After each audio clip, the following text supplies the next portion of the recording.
Bonjour, comment ça va? Et comment va la santé? Bonjour, comment ça va? Et comment va la santé?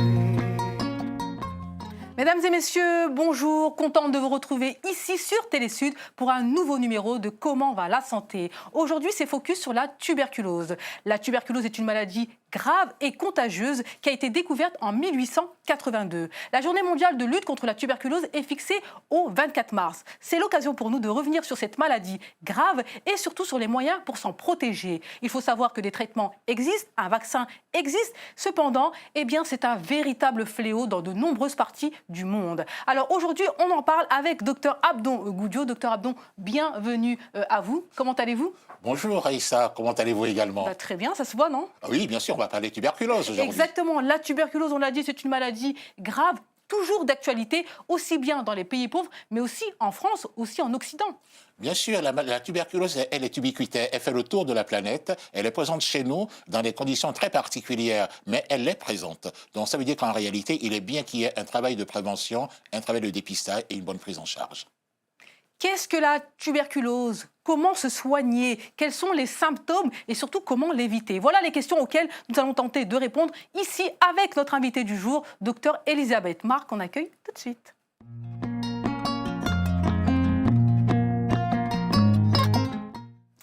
Docteur Elisabeth Marc, bienvenue à vous. Merci d'avoir accepté notre invitation. Alors, vous êtes médecin responsable du centre anti-tuberculose de Créteil. Bienvenue. Alors, moi, la première question forcément que je vous pose, qu'est-ce qu'un centre anti-tuberculeux? Bonjour. Bonjour. Bonjour Elisabeth, bien sûr. Alors, le centre de lutte antituberculose, il y en a un par département. D'accord. Et donc, on est financé par l'Agence régionale de la santé. Et on a plusieurs missions, dont une mission importante qui est l'enquête autour des cas de tuberculose. Donc, on va en reparler. Tout à fait. Et puis, des missions de suivi des patients tuberculeux, des dépistages ciblés auprès de populations vulnérables et puis la vaccination BCG. J'ai dit en introduction, c'est une maladie toujours d'actualité qui existe depuis très longtemps, 1882, toi qui as été découverte en 1882. Quel est le bilan que vous faites en 2018? En 2018. Alors, donc, oui, allez. En 2018, la tuberculose est très présente dans des situations très particulières. D'abord, l'Île-de-France a la particularité d'avoir une épidémie plus importante que le reste de la France, à peu près le double de la prévalence pour parler en termes techniques. Mais aussi, il y a des situations de migration internationale qui renforcent notre taux de tuberculose dans le pays. En plus aussi des zones de précarité et de promiscuité qu'on a en Île-de-France également, ce qui en fait donc une maladie qui est présente, sans oublier aussi la contingence de l'infection à VIH qui n'arrange pas le tableau de la présence de la tuberculose. Donc, beaucoup de facteurs associés. Voilà, merci pour ce bilan. Alors, comme vous le savez, cette émission est une émission interactive. Nous allons à votre rencontre. Allez, place au premier micro-trottoir. 3 questions vous ont été posées sur la tuberculose. On voit les réponses.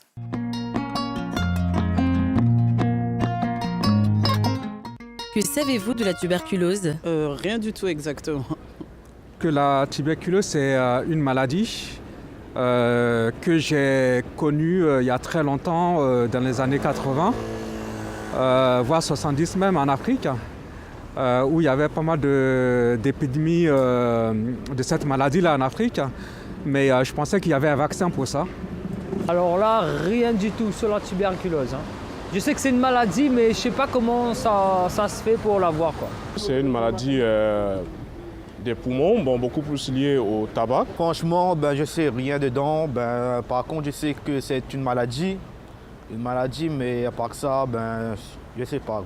Que c'est une maladie qui n'est pas forcément facile et que ça tue en soi. Savez-vous comment s'attrape la tuberculose? Non. La tuberculose, certainement, doit s'attraper lorsqu'on est à côté d'un malade. Non, pas du tout.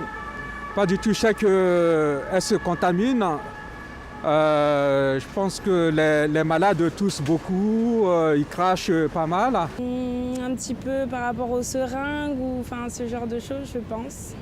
Comment ça s'attrape? Je pense que la tuberculose, c'est une maladie contagieuse, déjà, mais comment ça s'attrape directement, je ne sais pas très bien. Quels sont les signes qui vous font penser à la tuberculose? Une toux, une grosse toux, j'imagine.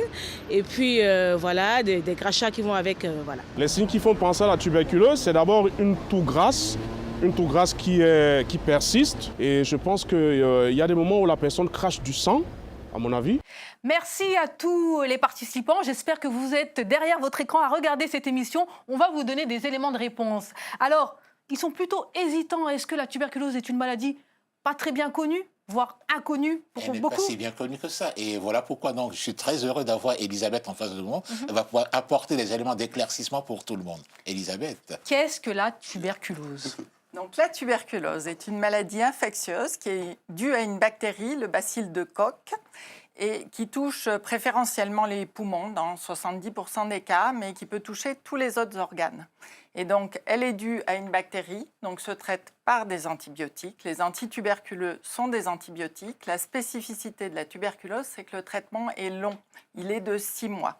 Mais si on prend correctement son traitement pendant 6 mois, on guérit facilement. On va en parler. Et comment on attrape cette maladie? C'est une maladie contagieuse donc, et qui est en contamination par la voie aérienne. En parlant, en toussant, donc c'est dans l'air. Il faut cependant un contact rapproché et répété.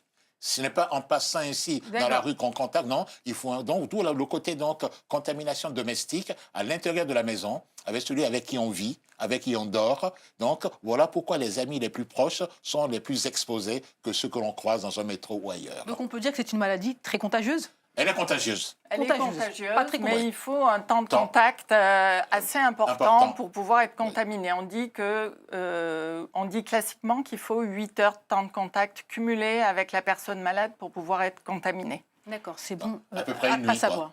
Tout à fait. Une nuit entière. Pendant la période de contagiosité. Bien sûr. Merci pour l'information, docteur Abdongoudiou. On retient une nuit. Alors, on continue. Quand une personne a attrapé cette maladie, qu'est-ce qu'il se passe pour cette personne? Je suppose qu'il y a l'isolement. C'est quoi le processus? Quand une personne est suspecte de tuberculose, souvent c'est devant une suspicion clinique et radiologique. Donc la personne qui a des signes évocateurs, des signes cliniques, a une radiographie de thorax.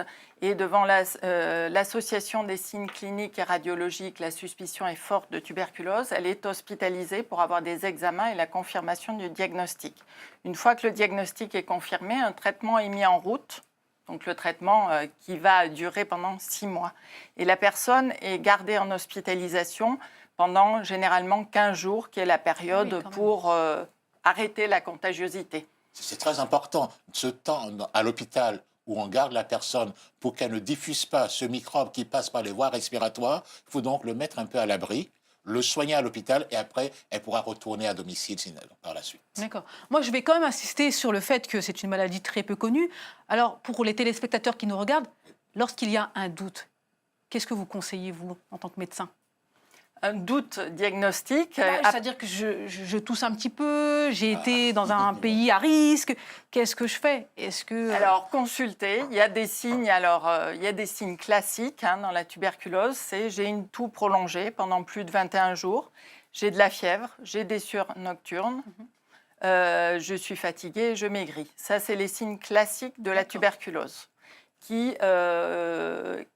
Les symptômes apparaissent progressivement. C'est pour ça que le délai diagnostique de tuberculose en France est de 3 mois, parce que les gens mettent du temps pour aller consulter, étant donné que les symptômes apparaissent progressivement. Et donc, à partir du moment où on a ces symptômes, il faut faire une radio qui va permettre de diagnostiquer la tuberculose maladie.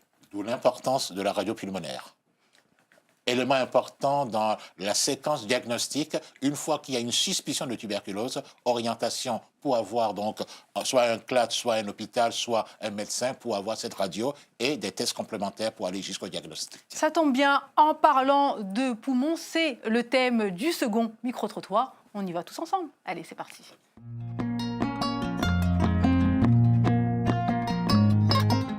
Comment peut-on connaître l'état de ses poumons? Je pense qu'il faut juste passer par des visites à l'hôpital. C'est que par ça, parce qu'il faut faire des examens et c'est l'examen qui te dit exactement quel est l'état de tes poumons. En allant faire des examens. Avez-vous déjà fait une radio des poumons? Oui, j'ai déjà fait une radio des poumons. Oui, moi j'ai déjà fait une radio des poumons. Non, pas du tout. J'ai déjà fait une radio de poumon il y a 5 ans. J'ai jamais fait de radio de poumon du tout. Voilà, de retour sur le plateau avec Dr Abdon Goudio et bien sûr notre invitée du jour, Dr Elisabeth Marc. Alors, la radio du poumon, c'est le moyen de dépistage, c'est bien ça? Oui, On a je laisse à Elisabeth le soin de nous la détailler un peu plus. Alors, pour le dépistage, généralement, comment ça se passe? Quand on a un patient qui est hospitalisé pour une tuberculose, il y a un signalement. La tuberculose est une maladie à déclaration obligatoire. Important. D'accord. Et doit faire l'objet d'un signalement au centre de lutte antituberculeuse. Pourquoi ce signalement? Parce qu'on va recevoir ce signalement, on va évaluer la contagiosité de la personne malade. Seules les tuberculoses pulmonaires sont contagieuses. Et ensuite, une de nos infirmières va se rendre au lit du malade pour faire un entretien. Donc cet entretien, il y a plusieurs choses. Un temps d'information sur la tuberculose, un temps d'information aussi sur la contagiosité de la tuberculose et la nécessité de faire un dépistage des personnes qui ont été en contact. Et puis aussi une information sur le traitement pour accompagner le patient dans son traitement. Donc une fois qu'elle a fait cet entretien, donc elle va recenser toutes les personnes en contact avec la personne malade pendant les 3 mois de contagiosité. Et puis elle va revenir au CLAT et on va décider qui dépister et comment. Donc on va dépister les gens globalement qui ont eu plus de 8 heures de temps de contact cumulé avec cette personne malade. Donc dans le dépistage, il y a 2 examens. Il y a la radio des poumons. Très important. Tout à fait. Et donc, soit l'intradermoréaction, soit une prise de sang, ce qui est un test IGRA qui permet de diagnostiquer ce qu'on appelle l'infection tuberculeuse latente. Tout à fait. Donc, il y a 2 objectifs différents dans ces examens. La radio des poumons, c'est pour rechercher si on a une tuberculose maladie, donc si on est malade. Et l'infection tuberculeuse, la prise de sang ou l'intradermoréaction, c'est pour rechercher un portage de la bactérie, si on a été contaminé, qu'on a un risque de développer la tuberculose maladie. Donc, 2 objectifs différents. Pourquoi quand on est à côté de quelqu'un qui tousse, et qui a la tuberculose. Il émet la bactérie dans l'air, donc des nuages de bacilles. Et la personne qui est à côté de la personne malade respire cet air. Et la bactérie peut rentrer dans son poumon. Et puis elle va se nicher dans un petit coin du poumon et se multiplier tout doucement. C'est une bactérie qui est un peu feignante. Elle met 20 heures pour se diviser en 2. Pour se multiplier. Et donc... on est capable de se défendre, de réagir contre les bactéries grâce à nos défenses immunitaires. Et on va réagir en créant une coque qui va aller enfermer cette bactérie et l'empêcher de continuer à se multiplier. Et à ce stade-là, on dit qu'on est porteur de la bactérie. On n'est pas malade, on n'est pas contagieux, mais on a un risque de développer la tuberculose maladie qui est de 10%. C'est-à-dire que la bactérie, quand elle est dans cette coque, elle dort. Et on est porteur de la bactérie. C'est ce qu'on appelle la tuberculose latente, c'est ça? C'est l'infection tuberculeuse latente. Infection tuberculose latente, ce n'est pas une maladie. C'est très important. C'est un portage de la bactérie. Absolument. Et donc, on va rester, globalement, l'adulte qui vient d'être contaminé, la bactérie dort dans cette coque. Il a 10% de risque de développer la tuberculose maladie. Et dans 90% des cas, il va rester porteur de la bactérie toute sa vie, sans développer la tuberculose maladie. Quand on diagnostique un portage de la bactérie, on propose un traitement de 3 mois, une association de 2 antituberculeux pendant 3 mois, pour éviter ce risque de 10% de développer la tuberculose maladie. Et donc, dans ces 10%, qu'est-ce qui se passe? Dans les 10% où on développe la tuberculose maladie, la coque va se rompre, les bactéries vont être libérées dans le poumon, elles vont se mettre à se multiplier. Et là, on va avoir des symptômes qui vont apparaître progressivement. Donc, on a vu les symptômes classiques. Et on va avoir une radio anormale. Donc, 2 tests importants. La radio, je recherche la tuberculose maladie. Oui. Et le test, donc soit la prise de sang, soit l'intradermoréaction, qui permet de diagnostiquer une infection tuberculeuse latente, donc un portage de la bactérie. Donc j'ai un test positif, j'ai une radio normale, je suis porteur de la bactérie, mais je ne suis pas malade, je ne suis pas contagieux. Est-ce qu'on appelle ça le dépistage précoce? Non, ce n'est pas tout à fait ça. Qu'est-ce que le dépistage précoce finalement? Où est-ce qu'il se positionne? En matière de dépistage précoce, souvent donc, c'est par le simple fait qu'une personne a été en contact avec un malade tuberculeux, et c'est ce que fait le travail du CLAT. Dès qu'il y a un malade, tout autour, les gens qui ont été en contact vont être dépistés pour savoir si réellement elles sont elles aussi contaminées, et qu'à partir de là, on les mettra en prise en charge complète. D'accord. C'est donc un enjeu important. Donc, la radio des poumons, si on garde 2 choses importantes, radio des poumons et des tests complémentaires. C'est un élément clé pour faire un bon dépistage. J'espère, chers téléspectateurs, que vous écoutez bien tout ce qu'on vous dit dans cette émission. C'est très important. N'hésitez pas à aller sur le site internet, bien sûr, de Santé publique pour avoir plus d'informations concernant cette maladie, la tuberculose. Allez, on continue avec un reportage. En parlant du CLAT de Créteil, eh bien, on y va. Allez, c'est parti. En banlieue parisienne, à Créteil, le centre de lutte anti-tuberculose informe et soigne les personnes concernées par la maladie. La secrétaire médicale accueille les patients au téléphone et les oriente. 70% du temps téléphonique, ce sont des appels liés au BCG. Alors, les périodes où on a une manifestation d'appels plus importants sont au mois de septembre, jusqu'au mois de novembre à peu près, début novembre. C'est lié à la recrudescence de naissance, donc c'est des appels énormément BCG. Après, il y a au niveau des vacances périodiques importantes, donc Noël et les vacances d'été. Le travail de prévention et de coordination de l'équipe soignante permet de connaître le nombre de nouveaux cas dans le département du Val-de-Marne. Mon rôle dans le service est de travailler donc en binôme avec les infirmières en consultation, de partir avec les infirmières sur les sites pour les dépistages extérieurs, et au retour de ces dépistages extérieurs, de codifier tout le travail qui a été fait au niveau médical et infirmière pendant ce dépistage. L'équipe assure également le suivi médical des personnes dépistées. Le dépistage représente une part importante du travail de ce CLAT. Autour d'un cas d'un malade, on va faire un entretien auprès de ce malade, au lit du patient le plus souvent à l'hôpital, et on recueille auprès de lui les personnes qui ont été dans son entourage, au niveau famille, amis ou même collègues de travail. Et donc on liste tout ça avec lui et on va appeler tous ces sujets contacts pour leur proposer le dépistage. Depuis plusieurs semaines, Zakaria, réfugié soudanais, est suivi au centre de lutte anti-tuberculose de Créteil. Et on va faire un entretien pour son suivi de traitement. Voilà.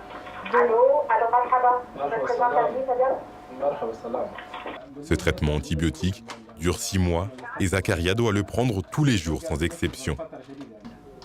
Je rajoute une boîte, comme ça fait 2 semaines. D'accord ? Selon l'Organisation mondiale de la santé, en 2016, près de 10 millions de personnes dans le monde ont contracté la tuberculose. Au revoir, bon courage.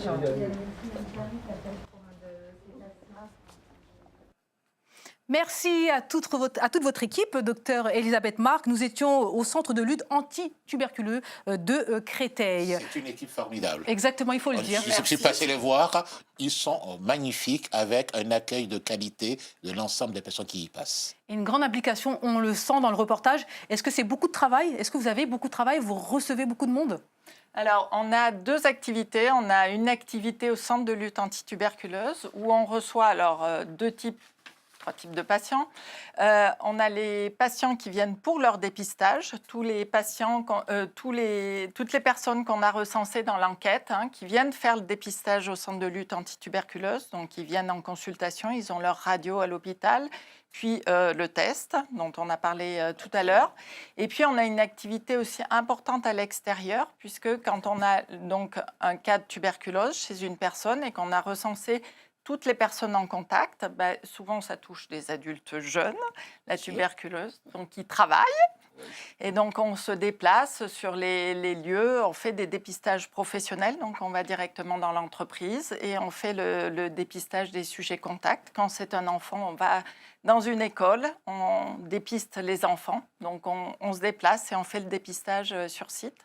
Et puis, comme on le voit dans le reportage, on a une activité aussi de suivi des patients tuberculeux. Quand on les a rencontrés à l'hôpital, qu'ils ont besoin d'un accompagnement dans le traitement, qu'ils ont besoin d'une dotation médicamenteuse, ils viennent au centre de lutte anti-tuberculose et on les suit jusqu'à la fin du traitement.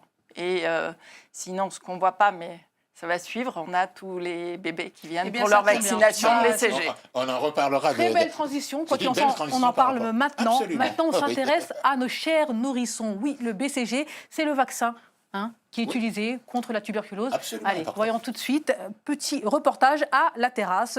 C'est à la PMI qui se trouve à Créteil.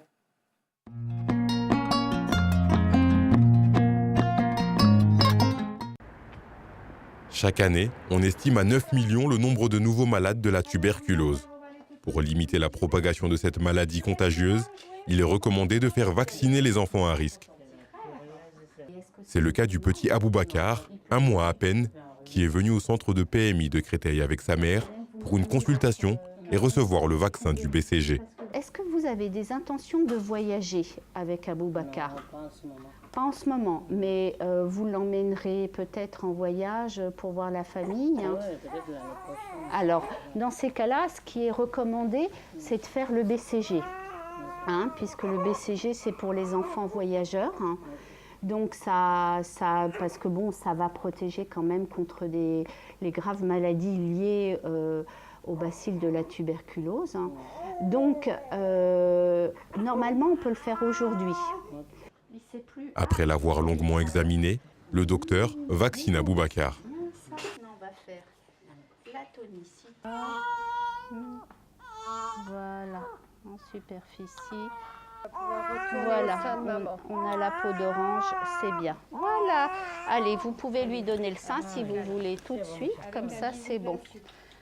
T'inquiète pas ma chérie, c'est ton frère, on a été obligé de lui faire un vaccin pour qu'il ne soit pas malade. Hein? Et regarde, maintenant il est courageux, il a arrêté de pleurer, d'accord? On a fait pareil avec toi. Hein? La vaccination contre la tuberculose est recommandée à partir de l'âge d'1 mois, notamment pour les enfants dont l'un des parents est originaire d'un pays où la maladie est présente.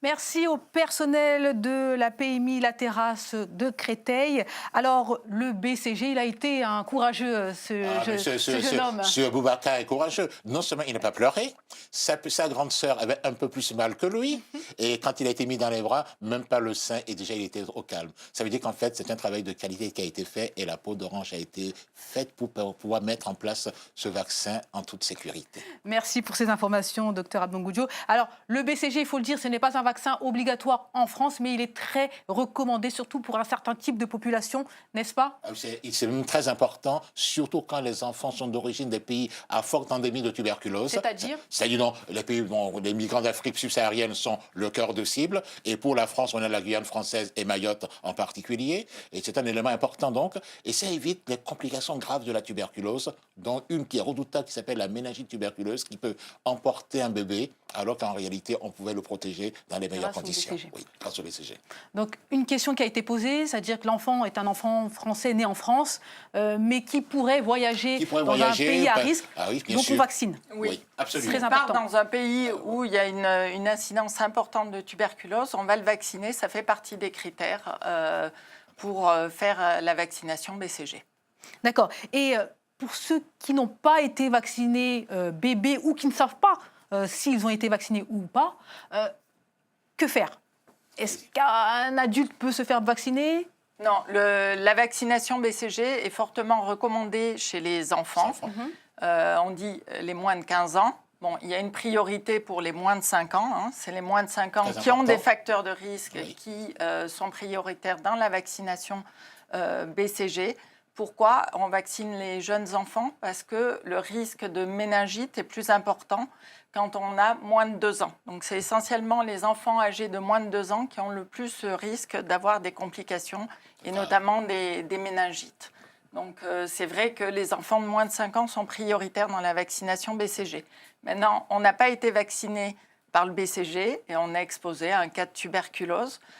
On fait le dépistage, la radio, toujours, et le test. Voilà. Et de toute façon, même si on est vacciné par le BCG, à partir du moment où on a été en contact avec quelqu'un qui a la tuberculose, on doit faire le dépistage. Parce que le BCG protège seulement à 50% contre les formes pulmonaires de tuberculose et son intérêt est essentiellement de protéger contre les formes graves de tuberculose, les méningites. Et donc, il a une protection de 80%.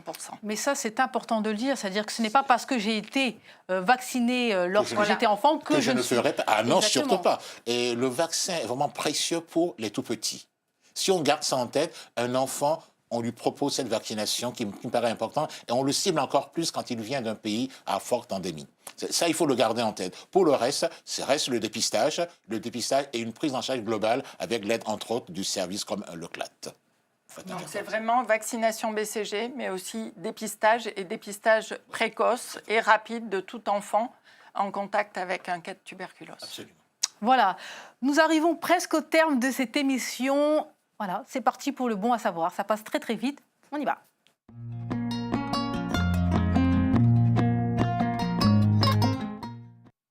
Alors, le bon à savoir, on résume les points les plus importants. Alors, la tuberculose, c'est une maladie toujours d'actualité dans les pays pauvres, mais aussi en Occident, notamment en France. Il existe un vaccin, le BCG pour les enfants, pour les tout-petits. Important, recommandé. Recommandé.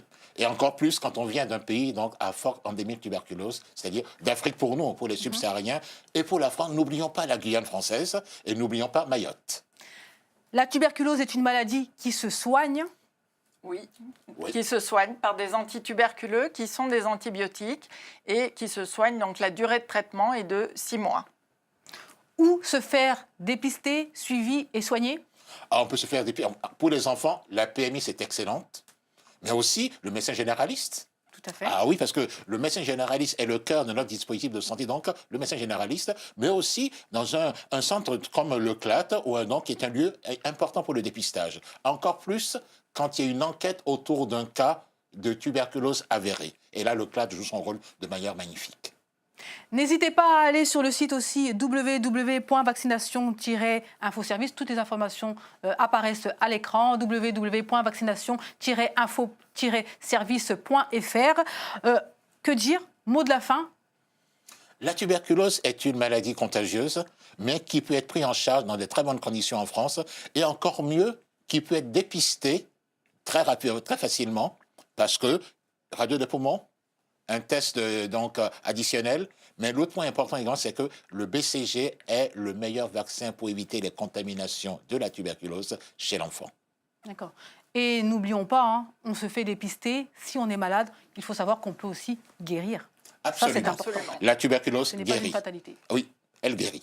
Elle guérit, voilà le bon mot de la fin.